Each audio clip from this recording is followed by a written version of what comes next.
কুমার মৃদুল নারায়ণ কোচবিহারের রাজপরিবারের জ্ঞাতি রাজগণ, সাহেব বাড়ির উত্তরসূরি, কিন্তু তিনি নিজে দাঁড়িয়ে রয়েছেন এক অনন্য পরিচয়। তিনি একজন শিক্ষক, গবেষক, লেখক এবং উত্তরবঙ্গের ইতিহাস ঐতিহ্যের জ্বলন্ত প্রতীক। জন্মেছেন চিলাখানার ঐতিহ্যবাহী জায়গির পরিবারে।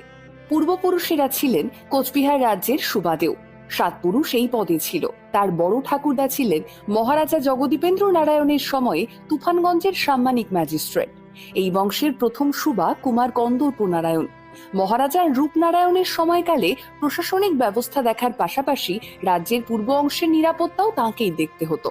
আর মহারাজা তাঁকে বিশাল ভূসম্পত্তি দান করেন। মহারাজা ধৈর্যেন্দ্র নারায়ণের সময়ে তাঁদেরকে 2500 বিঘা জমি লাখেরাজ বা পেট ভাতা দেওয়া হয় জীবন নির্বাহের জন্য। অপরদিকে 6500 জমি দেওয়া হয় জোত হিসেবে। 9000 বিঘা জমির বিশাল জোত। রাজমাতা কামেশ্বরী দেবী রাজ্যের দেওয়ান কালিকা দাস দত্তের সঙ্গে আলোচনায় এই পেট ভাতা বা জোত অব্যাহত রাখেন তার নিকট আত্মীয়ের কাছে। কিন্তু রাজ্য ভাঙল, ক্ষমতা গেল, রাজত্ব হারালো, তবে রাজবংশের আর্তমর্যাদা রয়ে গেল এই এক মানুষে।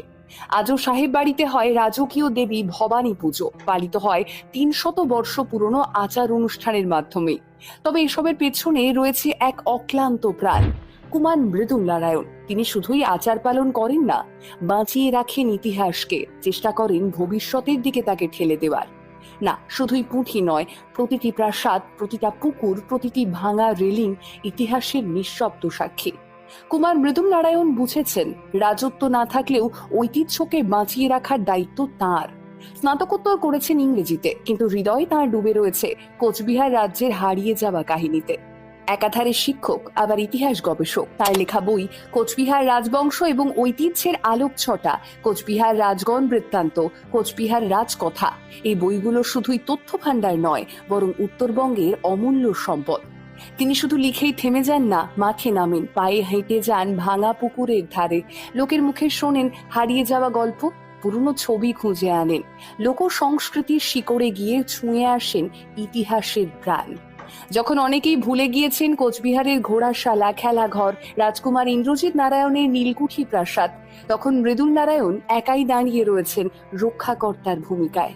রাজপরিবারের উত্তরসূরিদের হাতে গড়ে ওঠা the Cooch Behar royal family successor welfare ট্রাস্টের একজন অন্যতম সংগঠক এবং মুখপাত্র তিনি, যার মাধ্যমে শুরু হয়েছে রাজ আমলের বাকি থাকা ঐতিহ্যকে সংরক্ষণের এক মহাযজ্ঞ।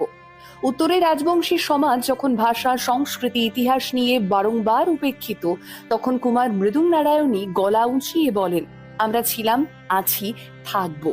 কোনো ইতিহাস মুছে ফেললে